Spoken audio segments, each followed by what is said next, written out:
आंब्याचे गाकर करण्यासाठी थोड्याशा केशराच्या काड्या आधी गरम पाण्यात भिजत घातल्या आहेत. 1 कप उत्तम प्रतीच्या हापूस आंब्याचा रस घेतला आहे. त्यामध्ये पाव कप पिठी साखर घातली आणि हे सगळं आता सतत ढवळत मध्यम आचेवर आपण थोडंसं आटवून घ्यायचं आहे. असाच रसही आपण वापरू शकतो असतो, पण यातलं पाण्याचं प्रमाण थोडं कमी करून घ्यायचं आहे आपल्याला, जेणेकरून यामध्ये कणिकही कमी बसेल आणि मग खाताना आंब्याचा फ्लेवर जास्त लागेल. इतपत घट्टसर झालं की हे एका भांड्यात काढून गार करून घ्यायचं. सुरुवातीला मी त्यामध्ये 1 कप कणिक घातली आहे, अर्धा चमचा बेकिंग सोडा आणि पाव चमचा मीठ घातलं आहे. मिठामुळे गोड पदार्थाची चव अजून खुलते. लागेल तशी कणिक अजून थोडी घालावी लागणार आहे. पाव कप अजून कणिक मी घातली आहे आणि थोडंसं केशराचं पाणीही यामध्ये मी घालणार आहे, ज्याने की रंग अजून त्याचा छान येईल. आता थोडासा तुपाचा हात लावून हा गोळा चांगला मळून घ्यायचा आणि त्यानंतर यामधले छोटे छोटे गोळे घेऊन आपण गाकर वळून घ्यायचे आहेत.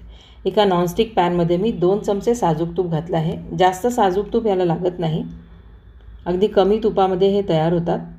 अशा प्रकारे आपण सगळे गाकर वळून घेऊ आणि त्यानंतर ते त्या पॅनमध्ये ठेवून आपण भाजून घेणार आहोत. यात आपण बेकिंग सोडा घातलेला आहे, त्यामुळे सुरुवातीला आपण 5 मिनटं जेव्हा यावर झाकण ठेवून हे भाजू, त्यावेळेला 5 मिनटानंतर ते मस्त टम्म फुगलेले असतात. दोन्ही बाजूनी छान लाल होईपर्यंत चांगले खरपूस हे आपण भाजून घेणार आहोत. घरी जर ब्रेकफास्टला खात असाल तर आंब्याच्या रसाबरोबरही तुम्ही हे सर्व करू शकता. ब्रेकफास्टसाठी हा एक खूप उत्तम पर्याय आहे, कारण 2 गाकर खाल्ले की बराच वेळपर्यंत भूक लागत नाही. मुलांना शाळेच्या डब्यामध्येही हे देऊ शकता. अगदी खुसखुशीत आणि खूप चविष्ट लागतात.